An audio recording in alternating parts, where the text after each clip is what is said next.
This is Vermont Edition. I'm Michaela Lafrac. One of my favorite parts of hosting this show is getting to know our regular callers. There are a lot of folks who listen every day, maybe you're one of them, and a small percentage of them call in regularly. I get to know their names, their hometowns, and voices, and you probably do too. It's rare, however, that we get the chance to turn the tables and turn a caller into a guest. But today on the show, we get to do just that. We are joined by Harry in Cornish, that is the celebrated cartoonist Harry Bliss. He's been a staff cartoonist for The New Yorker since 1997 and has drawn 24 New Yorker covers. He's published more than 25 books for children, and his syndicated column Bliss appears in newspapers across the U.S. and Canada. He's written 2 books with the comedian and actor Steve Martin. His latest book, which just came out, is a moving graphic memoir, called You Can Never Die, about his own upbringing and his relationship with his beloved dog, Penny. He lives in New Hampshire, but today he is joining us from New York City. Harry Bliss, welcome to Vermont Edition. Hey, Michaela, can you hear me okay? We can, yes. Great. Well, I just want to thank you for having me on, and I'd like to try something because I'm in the studio in New York City, and every time I hear the live from NPR News, I always kind of emulate it on my own. Mm-hmm. So can I just do that right now? Go ahead. Okay, just listen for a minute. Live from NPR News, I'm Huckleberry Hound. That was good. Thanks. They might hire you. Right. You know, there's always this live from NPR News. I'm Jack Spears. Earlier today, a tick the size of an SUV was found in a dog in Cornwall. Anyway, I'll let you do your show.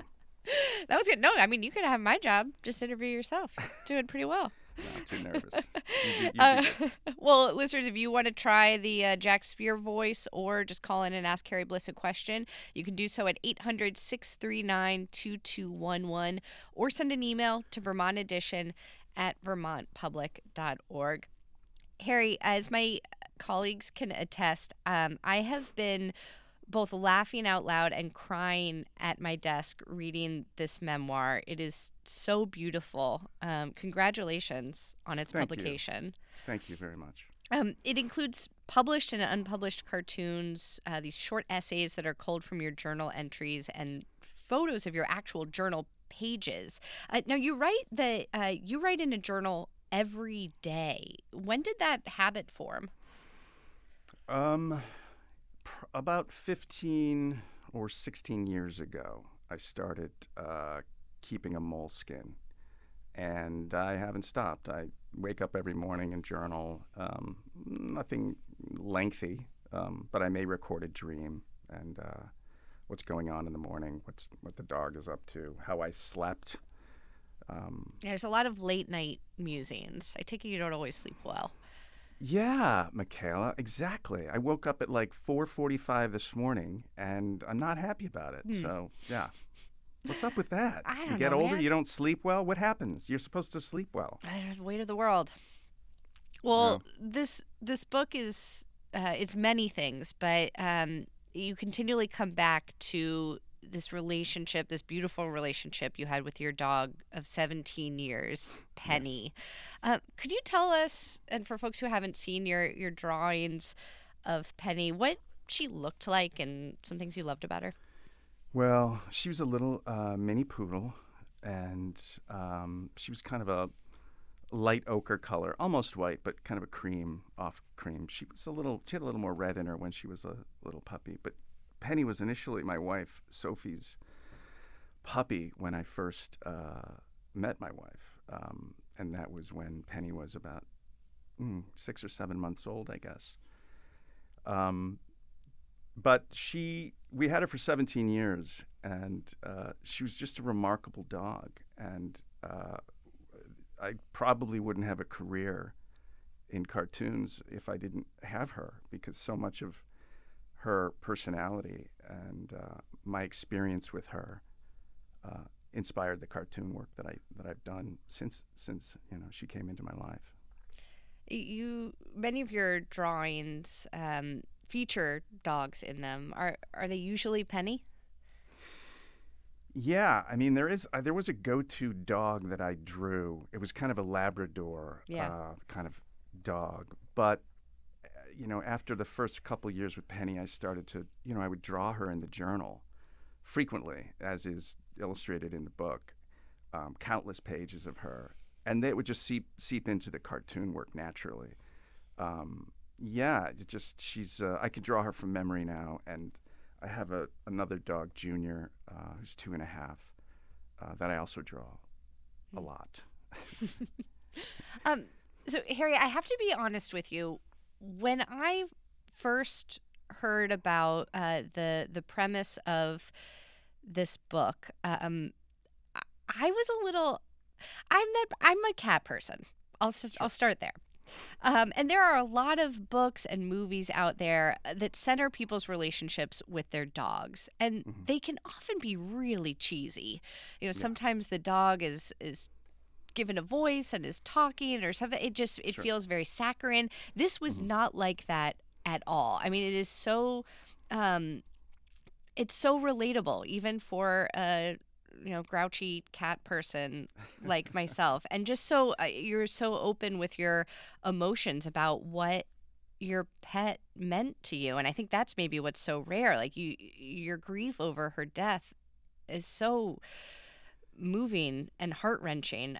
Was it hard to share that, to be so vulnerable? No, it wasn't hard to share it because initially I shared it with myself. I wrote uh, most of the book for me as a way of dealing with grief initially.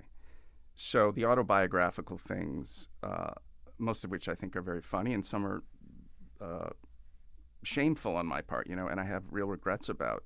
But no, it was a very healing process, and I think that I had to be sincere with it. I had no intention of I wasn't writing it for anyone. I was writing it as a way of catharting um, the feelings of just deep, deep grief, and it still happens. It's ongoing, and not just with Penny, but with my current dog.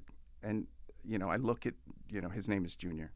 I look at Junior now, and there's this sadness that's hovering in the air because I know that same grief that I had with Penny is going to be revisited, and that's like a real heavy emotion to just live with, and I have to just watch it. I know other pet owners are out there. You have a cat. I don't know if you've put a cat down or you've lost a Mm, cat, but yeah. in the book, I there's an essay about walking with my son in Park Slope, and he tells me about when he had to put his cat Erica down, and he said he cried the hardest he's ever cried in his life when he had to do that. So it's a very real, profound thing for some people, and the fact that you're relating to it and other people are saying, they can relate to it makes me feel like I've reached the goal of intimacy, which is what I wanted to do with the book. Mm. One of the most intimate drawings to me was the drawing that you made of the grave that you dug a couple days before Penny was put down, and then also the box that you buried her in, with a couple items that have symbolized your relationship with her and that might give her some sort of comfort or give you comfort. I wonder if you might be able to describe that for us. I can't do that for you. Sorry, I can't go there with you because I don't. It's too hard for me. Okay. Sorry, I Oh, can't do it. I'm No. s- I'm s- I'm sorry to ask that Yeah, of you. And I would. Mikhail, if I could do it, I would. But I can't do that. I've done it so many times. One of the things about writing this book was I had to copy edit it. It's mm, the first kind of prose book. It's highly curated, and it was intentional that I curated the journal with the prose and the cartoons together. I wanted it to be more of an experience. But part of the difficulty with this book was that I had to keep rereading these essays in the copy edits. And every time I read them, I would just bawl. So mm. now I would laugh too. There are things in there that are classic Bliss irreverence that is very funny and completely inappropriate. But Yeah, I'm sorry. I can't do that. Yeah. Well, I thank you for putting it in your book. It really connected with me, and I know it will with a lot of I'm readers glad. who I'm glad to hear that. get to that part. Um, and I also just want to note that the last time you were on Vermont Edition was in December of 2023 when we were doing a show that was honoring people in our region who had passed away that year. And we had Mm. you on to talk about your friend and fellow Hmm. New Yorker cartoonist Ed Koren. Yes. And I just have to, we keep talking to you about grief. Harry, you're such a funny person, and yet this is our subject matter every time. Well, they're two polar opposite emotions on the spectrum there. You have just utter grief and laughter and catharsis. They're both great cathartic, and in between there are all sorts of things going on there. So, but they're related in a unique way, I think. Hmm. Well, let's talk a little bit about your upbringing, which you cover in detail in the book as well. You grew up Hmm. in New York State in this family of artists, which was fascinating to read about. Your dad and your uncles and your cousins were artists and illustrators. Your uncles had these big name clients like Xerox and Kodak, and Hmm. you write about being a kid and watching your dad paint in his mudroom Yes. studio. Yes. What did you learn from watching him? Yeah, that was fun. Boy, that was a blast. Those guys were great. I mean, they were just, Thanksgivings, the uncles, I was probably 10, 12, 13. We would sit outside, no football, but I would sit in the living room listening to my uncles talk about painters they loved. My Uncle Harry and my Uncle Ken, and my two cousins, Phil and Jim, who were both brilliant illustrators, and it was like 8 or 10 of us just going on about the Wyeths and just illustrators, Bob Peak, and painters. There was no kind of highbrow, lowbrow art. It was just artists and art that we loved. I mean, I always joke. I say if you couldn't tell the difference between a Ben Shahn drawing and an early Andy Warhol drawing, you were beaten. With the pussy willow branch. But yeah, they were. I mean, sitting in the studio. There's a part in the essay where, in the book, where I talk about my father and coming home from a friend's house, pretty baked and tired, and sitting in that little mudroom where he had a cast iron stove, and he would sit there and paint a little still life to a turntable, and Sinatra would be on, or some musical that he liked, Carousel or Man of La Mancha is coming to mind. But God, he really taught me how to paint, watching him apply a ground to the canvas and draw with a brush, and all of that was just majorly influential for me. Yeah. And he was peaceful when he was painting. It was the one time in my father's life when he wasn't really an angry guy, kind of a violent guy. He wasn't really violent, but we did get hit. There was abuse, so I won't, sugarcoat it. But he was happy in his own painting. Your parents, as you write in the book, used corporal punishment. Your dad did, and it seems like you grew up in this time and place where kids, especially boys, were like just always beating up on each other. You were getting beat up. You beat up other people. Do you remember feeling afraid often as a kid? I didn't mean that as a funny question, but I'm glad it came off that way. Well, you have to laugh. Yeah. I got to laugh at it. No, my entire childhood was fear. Fear was my childhood. I was in constant fear of being punched in the arm. I don't know where to go from there. My only escape was drawing. That was an escape for me. There was a sense of control. If you sit down and you're at a piece of paper and you're making up this world, you have complete control over that. And the rest of my life, I really didn't have that kind of control. I was surrounded by, listen, it wasn't horrible. It was the 70s, that's just the way it was, It was in the drinking water. Well, I loved learning about those kind of two sides of you and your upbringing. This, the constant beating up and battling and arm punching. But then there was also this version of Harry that was staying up all night drawing your own feet in order to perfect the look of them, Yeah. that's so I don't know, delicate and soft and artistic. Yeah, well, I did have various epiphanies, and one of them was in Jesuit school, and I talk about that. I spent a year in Jesuit school at McQuaid Jesuit in Rochester, and that was the first time I experienced, genuine empathy. And there's an essay called Charlie in there about a boy who stammered, um, and that that inspired the rest of those years. Following that, I became less angry and more observant. Even the bus ride, like I said, there's another essay called I forget what it's called. It's called Self-Reflect Bus. And I had never taken a bus to school before, but to go to Jesuit school, you had to wear a coat and tie, and I had to get on the bus with all the other boys and head off, for a 30-minute drive to this Jesuit school. And on the ride, I would self-reflect really for the first time in my life, looking out the window. So those things, certain experiences I had, they made me kinder a little bit. So, yeah. Well, let's pause here Less for punchy. a short. That was good. Let's pause here for a short break. We're speaking with the cartoonist Harry Bliss. His new memoir, "You Can Never Die," is out this week. This is Vermont Edition. Stay with us. Welcome back to Vermont Edition. I'm Michaela Lafrac. Our guest today is the celebrated New Yorker cartoonist and New York Times best-selling author Harry Bliss. He lives in Cornish, New Hampshire, but he joins us today from New York City to discuss his new graphic memoir called "You Can Never Die." It just came out this week. You can call in with any questions for Harry or thoughts on our conversation at 800-639-2211. Harry, I got another tough topic for you, but you put it in the book, so I am going to ask about it. Feel free to pass.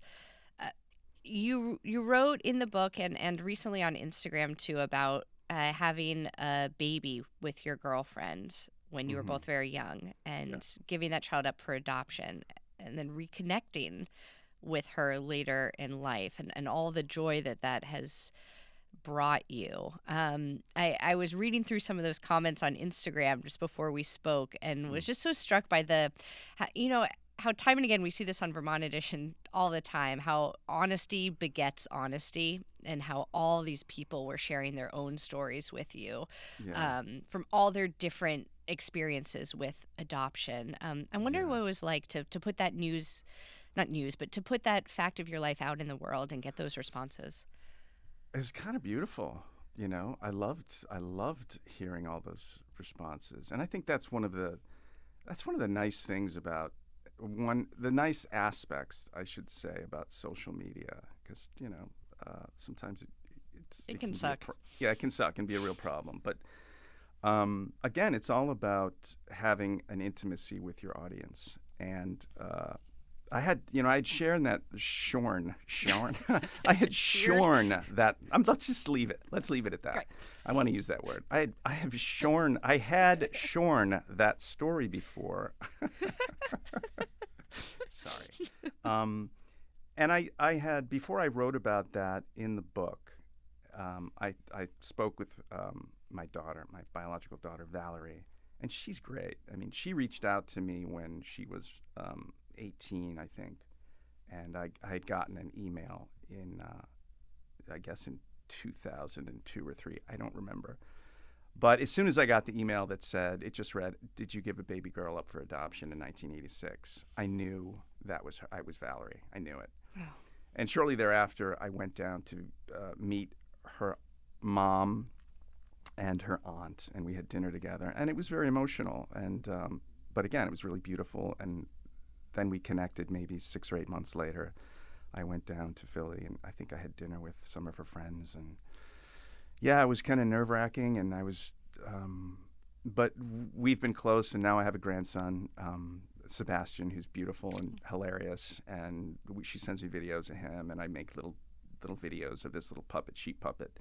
But it was a really difficult. Obviously, giving a baby up for adoption is extremely difficult, and I hadn't really revisited that much, and I still probably could do more revisiting of that, but I'll save that for a psychoanalyst. Is it something you've journaled about? No, no, I shouldn't say that. I have journaled about it. Yes, I did. I wrote a few pages in the journal that, they're not in the book.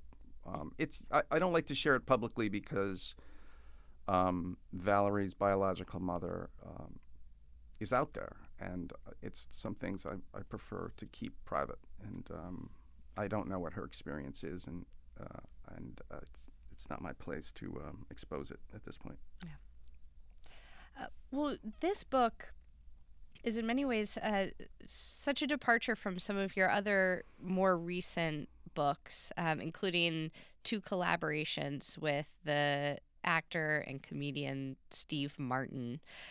I am a big Steve Martin fan, so I have to ask, how did that working relationship or that friendship come about? It came about through my cover editor at The New Yorker, Françoise Mouly. She was at a party. I'm thinking it was with Steve's wife, Anne Stringfield, who used to be a fact checker at The New Yorker. And actually, she Anne fact-checked a lot of Cy Hirsch's pieces for The New Yorker on the war in Iraq. She later told me this, and Cy did too, actually. But they were at a party, and Steve said to Françoise that he often had cartoon ideas.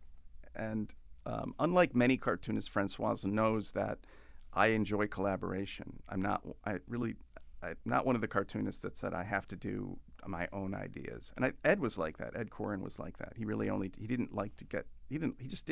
open to getting ideas from other people. Yeah. So Françoise knew that, and she kind of hooked us up via email, and then it just took off from there. He's great. He's just such a joy to work with and so easygoing. So what kind of adjustments did it take, if any, to go from writing 2 books in close collaboration with somebody else about their story to centering your own? Or do you feel like you've always sort of done that through your cartoons? Yeah, I think that a lot of I think if you want to know me, you can look at the cartoons and get a pretty good sense of what Harry's like. I draw a lot of trees, I mean, I draw dogs. My go-to is drawing a guy, walking his dog in nature. Mm-hmm. It's like a visual mantra for me. So, but no, this book just was very cathartic. So it came out. It just came out. It was very easy to write. I mean, it was hard, emotionally hard, but in terms of writing it, it wasn't difficult. The most difficult part about writing the book, in this case, this new book, is that I had to curate it. It was really difficult to curate. I had to employ my son and his partner, Sarah, who's a great editor, because I wanted young eyes on the book. I wanted young, they're in their 30s. I wanted them to look at it. But it was very difficult to put together in that respect. Whereas the books with Steve, Steve would write, he'd send me, words on a page, a story about working on Roxanne or working on Planes, Trains, and Automobiles, and I would break it down in comic forms. That's actually called breakdowns. You break it down into panel form. So very different in that respect. One of the bits in it, I don't think this gives anything away, but at the very end, when I believe it's your son tells you, this end's really depressing. Can you put something happy or funny at the end, please? Well, yeah. And again, he was...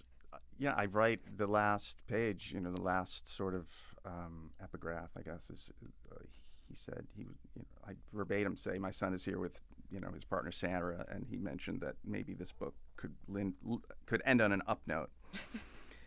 And I did. I did. I liked the ending on that, and that was an actual memorial service, kind of a Quaker-style memorial service that I attended in Cornish. And yeah, I like that. Well, let's take a call here. We have Keith calling in from Moortown. Keith, you're on the air. Go ahead. Hey, how's it going, Harry? Nice to talk to you. I just was calling and thinking, oh my goodness, I have to call in because I'm a cartoonist and I know Ed Koren. I met him 20 years ago, and he encouraged me. He saw my cartoons and he was looking at them. I didn't know who he was. He's like, huh, you can draw. Most cartoonists don't know how to draw. And that was kind of our intro. And then he said, you should submit and all. And he said, but if you can't take rejection, they reject 8 out of 10 of whatever I send to the New Yorker. If you can't take it, don't do it or whatever. But I guess I just wanted to say a few things, like some of your influences, because I'm from the same era. I have a signed letter from Charles Schulz that I got when I was 10 that I wrote to him. Of course, Art Crumb, Larson, Artie Spiegelman. Mm-hmm. And I do cartoons for the Valley Reporter. I've been doing that for 30 years. But it's a lot of aloneness, and wait till the press day to do it. But lately, my friend David Garden said, do you feel like you can draw what you want, what you feel, without recrimination? And I submitted something that got printed this week, and I'm pretty sure now I'm on the radar for retaliation. I can't tell you over the air what it was. If anybody goes and looks, last week. Keith, we gotta. I'm sorry to jump in. We got to go look that up. It's Keith Davidson, the longtime Valley reporter. But Harry, I want to know what Keith said is so interesting. Like, do you feel? He said that he was just asked. Do you feel like you can write, can draw whatever you want now? Do you feel that way? Yeah, for the most part. First of all, I have to, state that I'm not interested in politics, and I'm not interested in drawing politics unless I'm amusing myself. And if I do something to amuse myself, which I've done on Instagram, like a drawing of Trump in a compromising position, that's as far as I'll go with that. But I do it for Instagram. It's fun. No, I don't want to publish it. I'm not interested in publishing it because I don't want to get the letters, and I don't want to, it's not worth it to me. I'm more interested in dogs and trees and, things that have nothing to do with politics. It really bores me.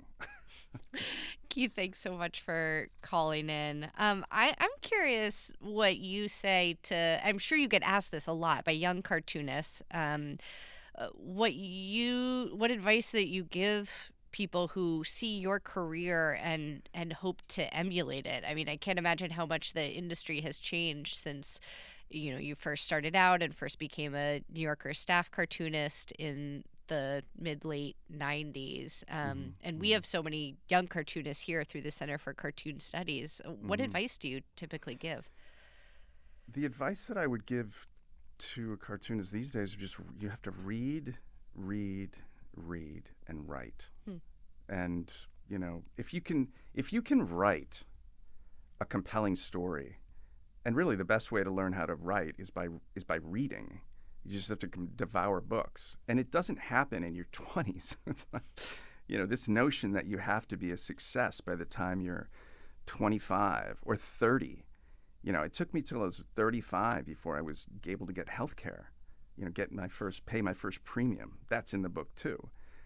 My advice is don't be in a hurry. You have to live a life to a certain extent first so you have something to draw on. No pun intended there. But this rush, and I think social media has a lot to do with that, because these young people see these other young people being successful, and they want to scurry up there too, and they cut corners. And in the end, everyone suffers because you're putting out mediocre work, and then the bar for high quality work is then lowered. And that's a problem. So I hope that made sense, and I didn't sound too much like a... But Ed Koren is right, by the way. Rejection, failure. That failure is a necessary part of success. And because, How often are the cartoons that you submit to your New Yorker editor accepted versus rejected? Maybe I'll sell one a month, I guess. I mean, I didn't submit this week because actually they're due today, and I'm meeting with the cartoon editor tonight. We're doing an event here in the Lower East Side. So my average is like one a month. So maybe I'm in the magazine 12 times a year, 10 times a year. And you've also penned 24 New Yorker covers. Yes. Can you tell us a little bit about how those come about? Like, are they planned long in advance, or are you drawing something in response to the news of the week? Well, it's really funny is somebody just congratulated me on a cover that Barry Blitt did this week, and I didn't correct them. They said, "Hey, congrats." And Barry knows this. Like, he's a huge hockey fan, as I am, and we've actually bet on games because he likes the Penguins and I'm a Bruins fan. But that was really funny. I used to submit many more cover ideas in the past, and I just don't anymore. I think I'm far less what's the word, inspired, or I just don't have that much ambition to do it. I don't want to say I'm lazy. I'm just very choosy about how I spend my time. I know so many New Yorker covers have to do with politics. Yes. Do you think maybe it has to do with the fact that everything feels like everything's political now? I think so. I think that has something to do with it. Yeah, I think you're right. I think there's and there are certain artists who are really good at catching that political zeitgeist. I'm not. It's not in my wheelhouse. Now, if the New Yorker said, we really want a beautiful tree in Central Park, and we want this woman walking a dog or two dogs, and all the leashes are wrapped around the tree, and that's a really cute little New York Central Park moment, I could draw the hell out of that. I could paint that thing, and it would be a beautiful cover. Well, the color would be beautiful too, but it'd be a great cover. But so I don't get those covers. I don't know why it doesn't happen. I don't know. I used to be more like Ed. Ed used to get really kind of angry. He'd get real angry sometimes when the New Yorker would not buy his stuff. He took it personally. And now my attitude is, well, they're wrong. They screwed up. Well, tell that to your editor tonight. She knows. I think she knows. All right, so this is the portion of our interview, Harry, where I'm going to help you land some product placement deals. Okay. I liked reading in your memoir how partial you are to moleskins, and you talk about your favorite fountain pens at one point. I would love to hear a little bit more about your tools of the trade, and if there are any things like these Mont Blanc fountain pens that you can't live without. Well, I'm here in the studio at WNYC, and I'm holding a Mont Blanc miser stuck with a solid gold nib on it. Solid gold? Yeah, it's a beautiful gold nib. It's Wow. probably a $1,500 pen that an old girlfriend gave me, who went on to really hate me. So I know she hates that she gave this pen to me. And Wow. I'm Well, if talking anyone's about looking to mug somebody today, we've got your guy. There are, you can find great fountain pens on eBay. I like going on eBay and looking for things. I'll buy a lot of used books on eBay. But you can find great Mont Blancs on eBay. There's another. You want to make sure you get the right ink for your fountain pen. I do like moleskin. The paper's a little thin for me, to be honest. If you look at you can see in the book that some of those journal pages, some of the journal entries kind of came through on the other page. So I wish that paper was a little heavier. But I am pretty particular. That's a great question. I'm very particular about the graphite I use, the type of lead holders I use, the type of rapidographs. The what? It's a rapidograph pen. Come on, Michaela, get with the program. And I like a real toothy paper, a Strathmore toothy sketchbook paper, acid-free paper. And sometimes I can't work when it's too humid. The air is too humid because the graphite doesn't adhere to the paper the way I like. Huh. Yeah, it's Well, it's good you're in New England for most of the year then. Exactly. It's true. Yeah. I could be in Arizona. Harry, you have some local events coming up that I wanted to make sure folks are aware of. I have them in front of me, though. If you know them by heart, I will give you the pleasure. I have no idea what you're talking Someone about. has booked these for you, and you will be on May 2nd and 3rd in Manchester at the Booktopia Book Festival with Yorkshire Books.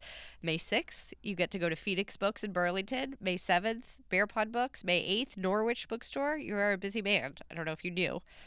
But I'm writing all this down. All right. What was the last one? May 8th at Norwich Bookstore. Okay, great. Someone will get you there. Okay, cool. I can trust that. Okay. It has been such a pleasure speaking with you. I truly loved your new graphic memoir, You Can Never Die by Harry Bliss. Harry, thank you so much for your time. Thanks, Michaela. It's been a treat. All right, we have to take one more quick break here. But coming up, we are going to hear from a poet from Johnson who finds inspiration in both her Korean and American roots. This is Vermont Edition. Stay with us. Welcome back to Vermont Edition. I'm Michaela Lafrac. April is National Poetry Month. Every week on Vermont Edition this April, you've been hearing from a poet in our region. Today, we are joined by Sarah Audsley, a writer based in Johnson. Her debut poetry collection, Landlock X, came out in 2023. Sarah is also the writing program director at the Vermont Studio Center in Johnson and a member of the Starlings Collective. It's a creative collective of BIPOC adoptee writers and artists. Sarah, welcome to Vermont Edition. Hi, Michaela. Thanks so much for having me. Yes, and thank you for battling those headphones bravely to get on just in I couldn't time. figure out how You did great. the flip. The number of times that has happened in here, you are not alone. It's live. We're Yes, live. we're live. We're doing it. You grew up in Vermont. As a child, did you always want to be a writer? Were you that kid scribbling poems in class?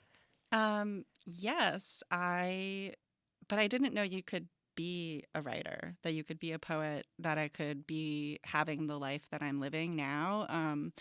I grew up writing poetry in elementary school, and then also in high school, but I didn't write again until I was 29, when I had that, like, you're about to turn 30, I'm freaking out. What are you doing with your life? Yep, been there. And I realized I always wanted to be a writer. But the initial gesture for me was journaling. So writing in my notebook, processing feelings, especially as an angsty teenager. But I had no idea that you could get an MFA in creative writing. I had no idea that residency programs existed, writing conferences, workshops, all of that. I didn't learn that until on the cusp of 30. Mm. And finding that out a bit later in your life, I mean, not late in life, but as you know, you've already entered into the workforce. Was it difficult to make space for that creative path in your life, or once you figured it out, were you said, "Let's go. This is what I want to do"? I guess I don't want to speak in general terms, but I think that everyone who has some type of creative process or practice has to choose it. So for me, poetry had already chosen me as my creative practice and art form, but I really needed to choose it back. And what I mean by that is the world is not there to support. Like, they're not like, yes, go be a poet. Mm-hmm. Here's $1 million. Yeah, right, exactly. But once I committed, I really fully committed. I worked at the Frost Place, which is a poetry nonprofit in Franconia, New Hampshire. I worked there for 3 years. And really got a crash course in the nonprofit world, as well as helped run poetry conferences, and then really was just like embedded in that writing world and that community. And I really found a sense of community through my MFA program, which I went to Warren Wilson College's MFA program. It's a low residency model, so you're only on campus 2 times a year, and then you correspond with packet exchanges with your supervisor. And now you work at the Vermont Studio Center. You're the writing program director. So it sounds like you're also trying to create that space for other writers and creative people. Yeah, my job, I had no idea Vermont Studio Center existed when I was growing up in Woodstock, Vermont. And so I just suddenly find myself in this amazing community of artists and writers. We're an international residency program. We're open year-round.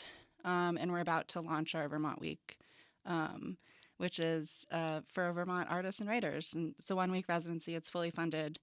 And in May, we'll have our open studios for Vermont Week. So, yeah. Lots of exciting things coming up Yeah. this spring.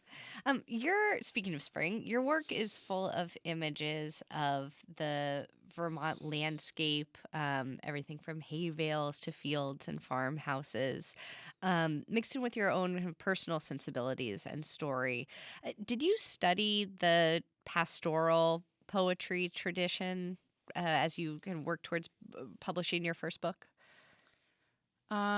Yes and no. I'm very interested in upending expectations with my work.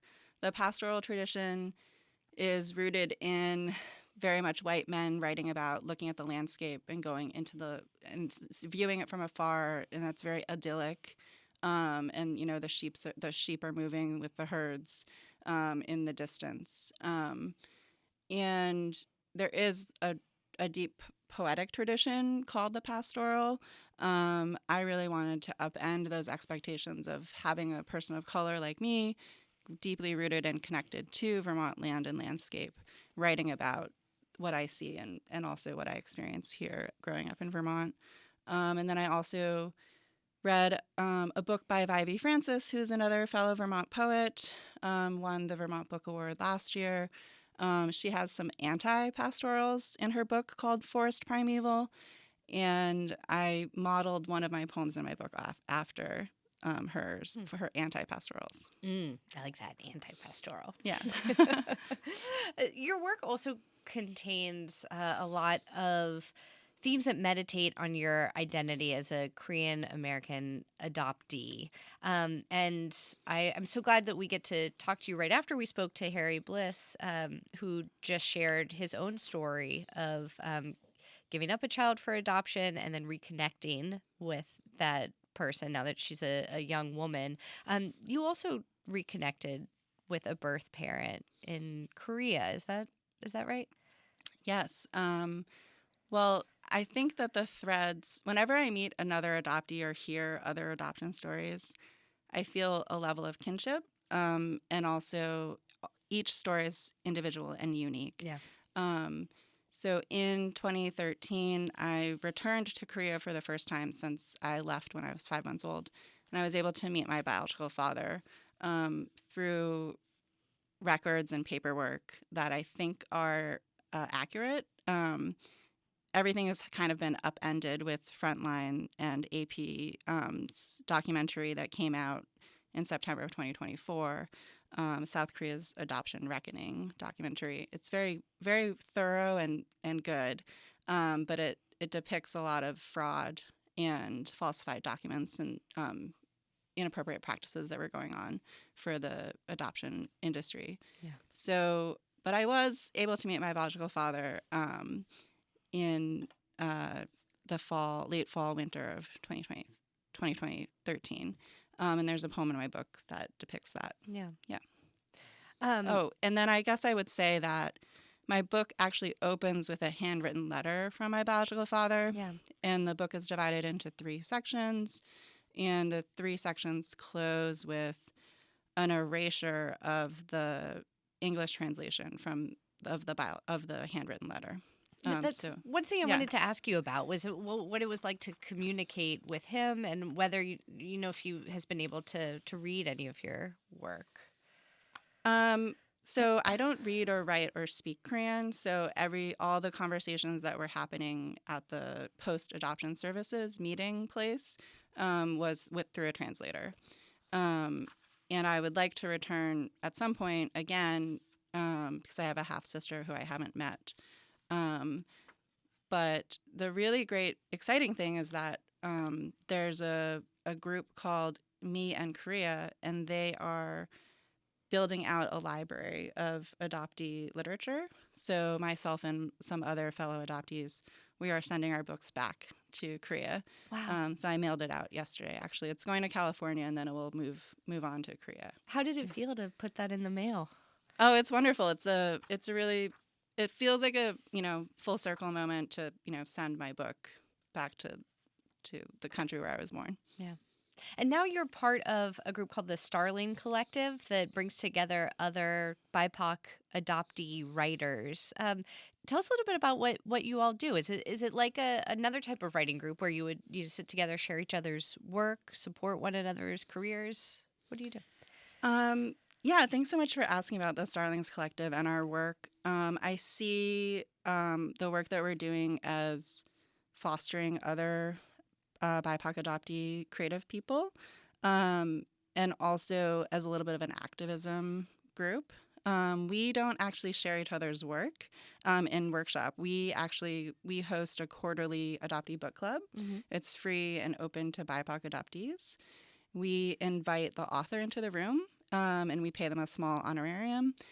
And it's really lovely. We feature books by adoptee writers, and we have conversations with anyone who wants to join us. And we also launched a fellowship last year to support an adoptee poet. And next year, we'll support adoptee fiction writer. So the fellowship is just like a small little micro grant of $500, as well as mentorship. And then we mail our books to them and try to help them with industry type level conversations. All of us in the Starlings Collective are published authors, and we're actively involved in the literary community. So it sounds like this I don't know if I would call it a subset of the publishing industry, or this cohort of adoptee writers and writing is something that seems to be growing right now. That there's many folks other than just you who are have putting their own personal experiences as an adoptee into their work and centering that and coming together around it. Yeah, I definitely think that in the last 5 years, maybe longer than that, there's been a growing number of books coming out authored by adoptees. Nicole Chung's memoirs she has 2 out, did really well. And I think that's really important when you're trying to have those conversations around adoption is to center the adoptee experience for them to be able to speak for themselves. Oh. And there's definitely a growing body of adoptee literature, and also I think adoptee poetics as well. One of my favorite questions to ask writers, as somebody who wishes I had a regular personal writing practice, in no way a professional one, but I aspire to writing for myself a little bit every day. Where and when do you write? Do you have a carved out time of day every day when you write, or a place you love to go to, or is it catch as catch can? For me right now, it's probably catch as catch can, but I think that this question is always very interesting because people always want to know about process. And what I like to tell people is to figure out what time of day works best for them for the modes of engaging with language, whether it's reading, writing, revising, or resting. And I read a lot when I'm not writing, and I feel like that is still actively engaging with language. I like to write in the morning, and then I'm revising whenever I can.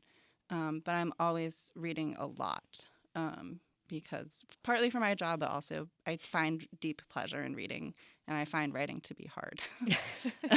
It is.